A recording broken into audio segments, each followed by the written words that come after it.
कहानी एक Korean high school से शुरू होती है जहां रोज किसी न किसी बात पर लड़ाई होना आम बात है। कहानी का मुख्य किरदार युंग वू भी स्कूल के दूसरे स्टूडेंट्स की बुलिंग का शिकार है। दो बुली आपस में शर्त लगाते हैं कि सबसे पहले खाना कौन लेकर आएगा। जैसे ही लंच खत्म होता है, युंग वू तुरंत जंग की क्लास में खाना पहुंचाने के लिए भागता है। वह शर्त जीत जाता है और उनका दोस्त सॉन्ग पैसे देने पर मजबूर हो जाता है। लेकिन जब युंग वू का दोस्त ड्यू देर से वहां पहुंचता है तो सॉन्ग उसकी पिटाई करके वहां से चला जाता है। बाद में घर जाते वक्त युंग वू का दोस्त ड्यूक अपने फोन पर फाइटिंग वीडियोस देख रहा होता है। वह सोचता है कि काश वह भी स्ट्रांग बन जाए। ड्यूक कहता है कि अगर उसने सिर्फ एक बार भी लड़ना सीख लिया तो जो लोग उन्हें परेशान करते हैं उन्हें सबको इसका अफसोस होगा। युंग वू उसकी बात सुनकर हंसने लगता है। ड्यूक कहता है कि युंग वू अभी उसकी प्लानिंग को समझा ही नहीं है। तभी दोनों के फोन पर एक मैसेज आता है। पुलिस ने उन्हें दोबारा बुलाया होता है। युंग वू ये देखते ही तुरंत वहाँ से भाग जाता है क्योंकि वह सबसे पहले वहाँ पहुँचना चाहता है। इसी तरह उसकी जिंदगी हर दिन चलती रहती है। घर पर युंग वू के पेरेंट्स को बिल्कुल भी पता नहीं होता कि स्कूल में उसके साथ क्या हो रहा है, लेकिन उसकी बहन जुंगा सब कुछ जानती है। जुंगा युंग वू से सिर्फ 5 मिनट बड़ी है, इसलिए वह खुद को उसकी बड़ी बहन जैसा समझती ही नहीं। दोनों के बीच का रिश्ता बहन भाई से ज्यादा करीबी दोस्तों जैसा है। जुंगा हमेशा युंग वू को लेकर परेशान रहती है क्योंकि वह खुद को डिफेंड तक नहीं कर पाता। बाद में युंग वू अपने कमरे में जाता है और फोन पर फाइटिंग वीडियोस देखते हुए टेडी बियर के साथ प्रैक्टिस करने लगता है। वह भी स्ट्रॉन्ग बनना चाहता है ताकि उन बुलीज को सबक सिखा सके। तभी उसकी बहन कमरे में आ जाती है। युंग वू को टेडी बियर के ऊपर देखकर वह सिचुएशन को गलत समझ लेती है। युंग वू घबराकर उसकी तरफ तकिया फेंक देता है, जिससे जुंगा और गुस्सा हो जाती है। वह उसे डांटते हुए कहती है कि अगर उसे लड़ना आता है तो टेडी बियर को मारने के बजाय स्कूल में उन बुलीज का सामना करना चाहिए। वह ये भी कहती है कि इस तरह हर बार भागने से उसकी प्रॉब्लम कभी सॉल्व नहीं होगी। इतना कहकर जुंगा कमरे से चली जाती है। अगले दिन 2 बदमाश एक नई लड़की को धमका रहे होते हैं और उससे पैसे छीन रहे होते हैं। तभी जेजुंग और उसके दोस्त वहाँ से गुजरते हैं। ये उन लड़कियों के बॉयफ्रेंड होते हैं। अचानक उनमें से एक लड़की उन्हें रोक लेती है और कहती है कि पिछले दिन वे दूसरी लड़कियों के साथ पार्टी कर रहे थे। एक लड़का बीच में बोल पड़ता है और लड़कियों का मजाक उड़ाते हुए कहता है कि उन्हें देखने के बाद उसे समझ आया कि उसके दोस्त कितने कूल हैं। इसके बाद सब वहाँ से चले जाते हैं और एक कराओके बार में पहुँचते हैं। वहाँ जसुंग अपने दोनों दोस्तों को गाने की चुनौती देता है। वह कहता है कि जो सबसे खराब गाएगा उसे ड्रिंक्स के पैसे देने पड़ेंगे। लड़कियां भी इस चैलेंज के लिए तैयार हो जाती हैं। उनमें से एक लड़की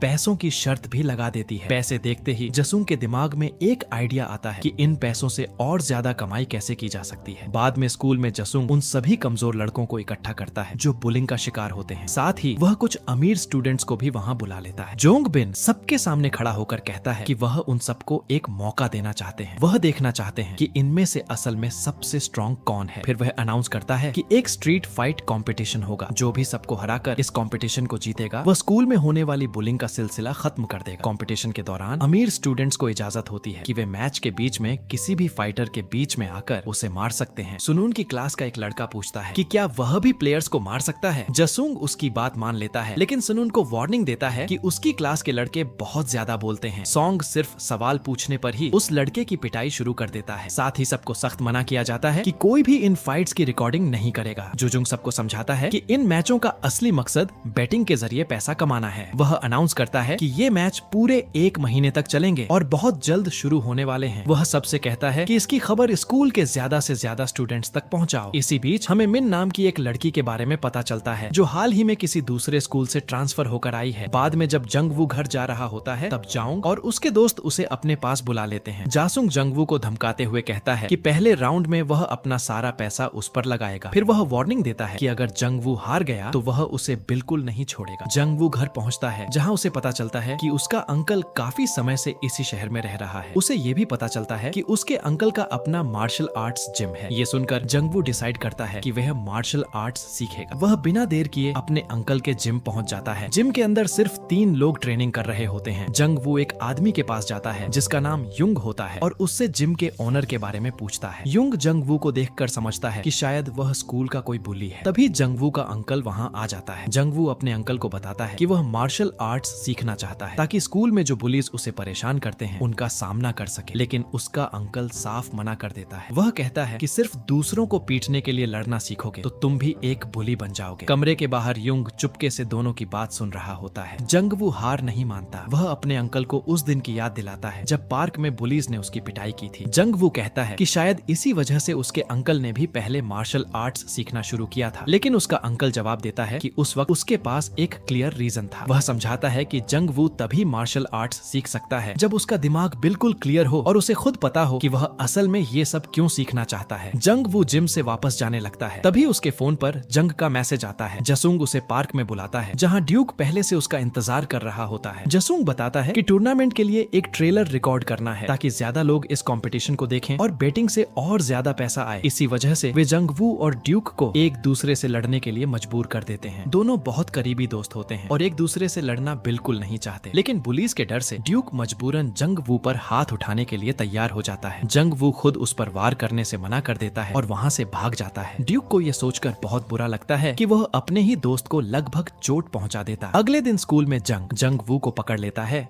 और उसकी पिटाई करने लगता है। वह उसे वार्निंग देता है कि अगली बार फाइट के बीच में भागने की गलती दोबारा मत करना। जंग वू गुस्से से भरा हुआ अपनी क्लासरूम में पहुंचता है। ड्यूक उससे जो कुछ हुआ उसके लिए माफी मांगता है, लेकिन जंग वू बिल्कुल भी उसे दोष नहीं देता। तब ड्यूक उसे बताता है कि पहले राउंड के मैचेस किस किस के बीच होंगे ये डिसाइड हो चुका है। क्लासरूम से बाहर निकलते वक्त उनकी नजर मिन पर पड़ती है जो नई लड़की होती है। जंग वू उसे देखते ही पहली नजर में ही उस पर फिदा हो जाता है। ड्यूक बताता है कि मिन ने अपने पुराने स्कूल में होने वाली बुलिंग की वजह से ये स्कूल चेंज किया था, लेकिन अफसोस की बात यह है कि यहाँ भी कुछ स्टूडेंट्स उसे परेशान कर रहे होते हैं। वहाँ से जाते वक्त जंग वू कहता है, मैं ये टूर्नामेंट जीतूंगा और सारे बुलीज को हरा दूंगा। ड्यूक उसकी बात सुनकर हंसने लगता है, लेकिन जंग वू अपने फैसले पर पूरी तरह से टिका रहता है। वह दोबारा अपने अंकल के जिम पहुँचता है और उन्हें पैसे देकर मार्शल आर्ट्स सिखाने की बात करता है। इस बार उसका अंकल तुरंत मान जाता है और जंग वू की ट्रेनिंग शुरू हो जाती है। ट्रेनिंग के दौरान जंग वू अचानक क्लास से उठता है और बाहर चला जाता है। जसुंग और सॉन्ग उसे जाते हुए देखकर हैरान होते हैं और सोचते हैं, हमने तो कुछ मंगवाया भी नहीं, फिर ये कहाँ जा रहा है। जंग वू सीधा मिन के पास जाता है और उसे एक ड्रिंक ऑफर करता है। उसके बाद वह जिम पहुंचकर मार्शल आर्ट्स की ट्रेनिंग करने लगता है। युंग उससे पूछता है, तुम स्ट्रॉन्ग क्यों बनना चाहते हो? जंग वू सीधा जवाब देता है, बस बनना है। इसके बाद उसका अंकल और हंगू उसे पूरी मेहनत के साथ ट्रेनिंग देना शुरू कर देते हैं। कुछ वक्त ट्रेनिंग लेने के बाद जंग वू के अंदर कॉन्फिडेंस आने लगता है। स्कूल में भी वह अपने दोस्तों से कहता है, हम उन तीनों से ज्यादा स्ट्रॉन्ग हैं। अगर हम सब मिलकर उनका सामना करें तो उन्हें हरा सकते हैं। इससे हमें अपने ही दोस्तों को मारना भी नहीं पड़ेगा। लेकिन जब जसुंग और उसके दोस्त उनके सामने आते हैं तो जंग वू के अलावा कोई भी आगे नहीं बढ़ता। इसी के साथ टूर्नामेंट का पहला राउंड शुरू हो जाता है। जंग वू का पहला मैच एक मोटे लड़के के साथ होता है। फाइट शुरू होते ही सारे स्टूडेंट्स दोनों पर पैसे लगाना शुरू कर देते हैं। ड्यूक जंग वू पर बेट लगाता है। शुरुआत में जंग वू को वो लड़का बार बार बुरी तरह से पीटता है, लेकिन फिर जंग वू खुद को उसके कब्जे से छुड़ा लेता है और सिर्फ एक पंच में उस लड़के को बेहोश कर देता है। ये देखकर वहाँ मौजूद सभी स्टूडेंट्स हैरान रह जाते हैं। जब वो लड़का होश में आता है तो जंग वू उससे माफी मांगता है, लेकिन लड़का बिल्कुल गुस्सा नहीं होता, बल्कि वह जंग वू को हिम्मत देते हुए कुछ अच्छी बात कहता है। बाद में जंग वू जब वहाँ से जा रहा होता है तब उसकी बहन युन्हा उसे देख लेती है। युन्हा को डर होता है कि शायद स्कूल के बाद भी बुलीज जंग वू को परेशान कर रहे हैं, लेकिन तभी जंग वू के फोन पर कॉल आती है और वह उससे दूर चला जाता है। वह दोबारा जिम पहुँचता है और अपनी ट्रेनिंग जारी रखता है। कुछ ही दिनों में उसके पेरेंट्स और उसकी बहन भी उसके बदले हुए बर्ताव को नोटिस करने लगते हैं, लेकिन जंग वू उन्हें नहीं बताता कि वह मार्शल आर्ट्स सीख रहा है। एक दिन वह अपने कमरे में ट्रेनिंग के दौरान लगी चोटों को देख रहा होता है। युन्हा उसकी चोटें देख लेती है और समझती है कि बुलीज ने उसकी पिटाई की है। वह गुस्से में जंग वू को डांटती है और कहती है कि उसे उनके खिलाफ खड़ा होना चाहिए था, लेकिन जंग वू गुस्से में उसे कमरे से बाहर जाने के लिए कह देता है। अगले दिन ड्यूक की एक दूसरे लड़के के साथ फाइट हो जाती है। ड्यूक जंग वू को कुछ पैसे देता है और कहता है कि वह सामने वाले लड़के पर भी बेट लगा दे, ताकि अगर ड्यूक हार भी जाए तो पैसों का डबल फायदा हो सके। फाइट के दौरान ड्यूक गलती से उस लड़के के सिर पर वार कर देता है, जिससे वह बेहोश हो जाता है और मैच हार जाता है। ड्यूक की पूरी प्लानिंग फेल हो जाती है और उसके पैसे भी चले जाते हैं, लेकिन जंग वू उसके पैसे वापस कर देता है और कहता है, मैंने तुम दोनों पर बराबर पैसे लगाए थे। ये सुनकर ड्यूक बहुत खुश हो जाता है। इसके बाद जंग वू अपनी ट्रेनिंग में और ज्यादा मेहनत करने लगता है। उधर स्ट्रीट टूर्नामेंट भी लगातार चलता रहता है। बच्चे एक दूसरे से पूरी ताकत से लड़ रहे होते हैं, जबकि दूसरे बुलीज उनकी फाइट्स देखकर मजे ले रहे होते हैं और बेटिंग से पैसे कमा रहे होते हैं। जंग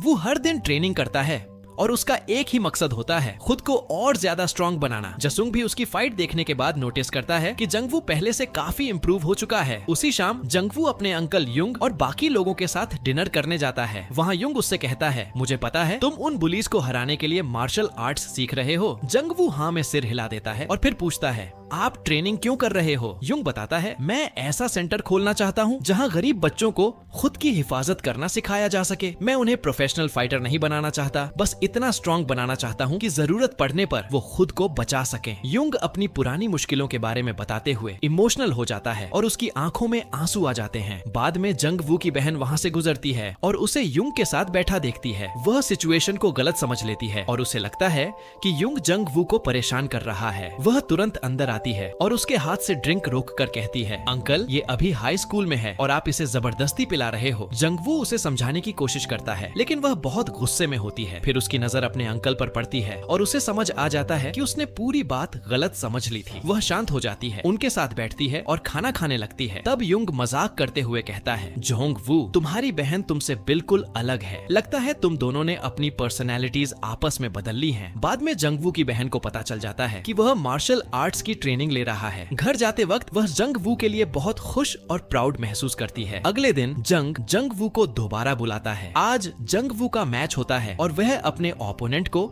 सिर्फ एक पंच में हरा देता है। ये देखकर जसूंग पूछता है, क्या तुम फाइट की ट्रेनिंग ले रहे हो? जंग वू कोई जवाब नहीं देता और वहाँ से चला जाता है। उधर मैचेस के दौरान जंग वू का दोस्त उस पर बेट लगाकर काफी पैसे कमा लेता है। तभी मिन जंग वू के पास आती है और उसके चेहरे से खून निकलता हुआ देखती है। वह तुरंत अपना हैंडकरचीफ निकालकर उसे दे देती है। ये देखकर जंग वू बहुत खुश हो जाता है। घर जाते वक्त उसे मिन दोबारा नजर आ जाती है। वह अपने दोस्त को वहीं छोड़कर मिन के पास जाता है, उसका दिया हुआ हैंडकरचीफ वापस करता है और उसके साथ चलने लगता है। धीरे धीरे दोनों अच्छे दोस्त बन जाते हैं। मिन को भी समझ आ जाता है कि टूर्नामेंट में शामिल कमजोर लड़कों में जंग वू सबसे स्ट्रॉन्ग है। अगले दिन ड्यूक का मैच एक और ज्यादा स्ट्रॉन्ग लड़के के साथ होता है। वह लड़का ड्यूक को इतनी जोर से पंच मारता है कि उसकी नाक से खून निकलने लगता है। ड्यूक अब और फाइट नहीं करना चाहता। अपने दोस्त को बचाने के लिए जंग वू जानबूझकर बीच में आ जाता है और फाइट वहीं खत्म कर देता है। ये देखकर जसूंग बहुत गुस्से में आ जाता है और जंग वू को मारने लगता है, लेकिन उसकी गर्लफ्रेंड उसे रोक देती है। वह कहती है, तुम्हारा मैच 2 दिन बाद है, अगर तुम्हें कुछ हो गया तो हम और पैसे कैसे कमाएंगे? ये सुनकर जंग गुस्से में जंग वू को छोड़ देता है, उसे धमकाता है और वहाँ से चला जाता है। उसी शाम ड्यूक जंग वू को अपनी जान बचाने के लिए थैंक यू कहता है। वह इसलिए भी खुश होता है क्योंकि उसने सामने वाले लड़के पर बेट लगाई थी। ड्यूक का मैच हारने के बाद भी उसके पैसे बच गए थे। उस रात जंग वू अपने दोनों दोस्तों को बुलाता है। अगले दिन उन दोनों का एक दूसरे के साथ मैच होने वाला होता है। जंग वू अपने दोस्तों से कहता है कि इस फाइट को ज्यादा सीरियस मत लेना और दोनों में से एक को आसानी से हार जाने देना। वह समझाता है कि आखिर में वह पूरा टूर्नामेंट जीतेगा और हमेशा के लिए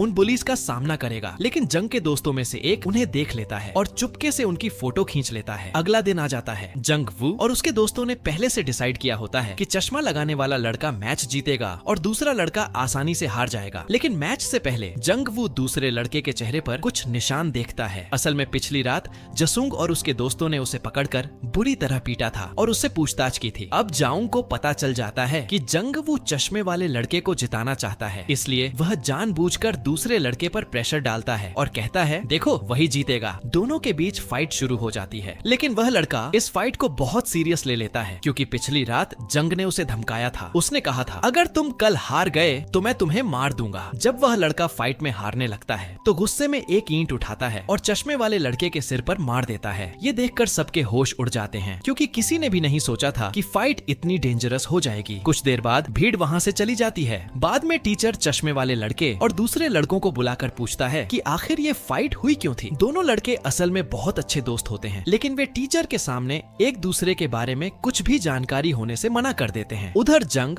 और उसके दोस्त पकड़े जाने के डर से परेशान हो जाते हैं, लेकिन जसूंग उन्हें भरोसा दिलाता है कि कुछ नहीं होगा। बाद में एक आदमी उस लड़के के घर जाता है जिसने ईंट से वार किया था। वह उसके पेरेंट्स से कहता है कि उनके बेटे के लिए बेहतर होगा अगर उसे किसी दूसरे स्कूल में ट्रांसफर कर दिया जाए। उधर पता नहीं किस वजह से जंग वू जिम जाना बंद कर देता है। तभी ड्यूक उसके पास आता है और बताता है कि उनका दोस्त जबरदस्ती दूसरे स्कूल में भेजा जा रहा है। ये सुनकर जंग वू खुद को बहुत हेल्पलेस महसूस करता है। तभी जंग वहाँ आ जाता है और जंग वू से कहता है कि उसके साथ एक जगह चले। जंग वू के पहुँचते ही जंग उसे अगले मैच के बारे में बताने लगता है। जंग वू गुस्से में कहता है, अब बस करो, हमारा एक दोस्त हॉस्पिटल में है। जायुंग उसे एक पंच मारता है और कहता है, ये सब तुम्हारी वजह से हुआ है। तुमने खुद को बहुत स्मार्ट समझने की कोशिश की थी, इस बार कोई चालाकी मत करना। जंग वू चुप रहता है। अब उसका हौसला धीरे धीरे टूटने लगा होता है। वह कई दिनों से जिम भी नहीं गया होता। तभी उसका अंकल उसे देख लेता है। वह जंग वू से कहता है, ये मत भूलना कि तुमने मार्शल आर्ट्स की ट्रेनिंग शुरू ही क्यों की थी। उधर जंग वू की बहन जिम में उसकी जगह ट्रेनिंग करने पहुंच जाती है। वह खुद फाइटिंग की प्रैक्टिस करने लगती है और ट्रेनिंग करते हुए काफी एंजॉय भी करती है। तभी उन्हें पता चलता है कि जंग वू जिम आया था और वहाँ से चला गया। दोनों तुरंत उसके पीछे जाते हैं ताकि उससे बात कर सकें। युंग जंग वू को अकेले में एक शांत जगह पर ले जाता है। वहाँ वह जंग वू को बताता है कि कभी उसका भी एक बेटा था जिसे स्कूल में बुलिंग का सामना करना पड़ता था, लेकिन युंग ने उस वक्त इस बात को सीरियसली नहीं लिया। आखिर में उसका बेटा इतना परेशान हो गया कि उसने एक बिल्डिंग से जंप कर दिया। उस दिन के बाद से वह आज तक हॉस्पिटल में है। युंग की ये बात सुनकर जंग वू बहुत दुखी हो जाता है। बाद में जब वह घर जा रहा होता है तब उसकी नजर उन्हीं पुलिस पर पड़ती है जो पहले जंग के साथ घूमते थे। अब वे उसकी बहन युन्हा को परेशान कर रहे होते हैं, लेकिन युन्हा चुप रहने वाली नहीं होती। वह पूरी ताकत से उनका सामना करती है। तभी जंग वू वहाँ पहुँचता है और बीच में आ जाता है। वह अपनी बहन को और ज्यादा मार खाने से बचा लेता है, लेकिन युन्हा कहती है कि अगर जंग वू वक्त पर नहीं आता तो आज उसकी बुरी तरह पिटाई हो जाती। ये सब देखने के बाद जंग वू को लगने लगता है कि उसे अब इन बुलीज से डरने की जरूरत नहीं है। वह दोबारा जिम जाता है और अपनी ट्रेनिंग शुरू कर देता है। युंग उसे एक नई फाइटिंग टेक्निक सिखाता है जिससे जंग वू अपने ओपोनेंट्स को बहुत आसानी से हरा सकता है। उधर जंग और उसके दोस्त समझ जाते हैं कि अब स्कूल में खुलेआम फाइट्स करना मुश्किल है, इसलिए वे डिसाइड करते हैं कि अब मैचेस पार्क में होंगे। जोंग स्कूल में जंग वू के पास आता है, उसे पूरी बात बताता है और पार्क में आने के लिए कहता है। जसूंग के जाने के बाद जंग वू देखता है कि वही लड़कियां कुछ लड़कों से अपनी प्लेट्स साफ करवा रही हैं। जंग वू मिन की मदद करने के लिए खुद उसकी प्लेट साफ कर देता है। ये देखकर मिन जंग वू से पूछती है कि क्या वह वीकेंड पर कहीं घूमने चलना चाहेगा। जंग वू तुरंत हाँ कर देता है, क्योंकि अब बहुत सारे स्टूडेंट्स पार्क में आकर फाइट नहीं देख सकते, इसलिए वे मैच को लाइव दिखाने का फैसला करते हैं। आखिर में टूर्नामेंट के बचे हुए फाइटर्स पार्क में पहुंच जाते हैं। दो लड़कों के बीच फाइट शुरू हो जाती है। जंग के दोस्तों में से एक लड़का पूरी फाइट को लाइव दिखाता है। इस बार फाइटर्स ननचाकू का इस्तेमाल करते हैं, जिससे फाइट और भी इंटेंस हो जाती है। जीतने वाला लड़का अब जंग वू के सामने आता है, लेकिन जंग वू उससे काफी ज्यादा स्ट्रॉन्ग होता है। वह फाइट को सीरियस तक नहीं लेता और कुछ ही मूव्स में अपने ओपोनेंट को आसानी से हरा देता है। ये देखकर जसूंग अनाउंस करता है, अब तुम फाइनल मैच लड़ोगे।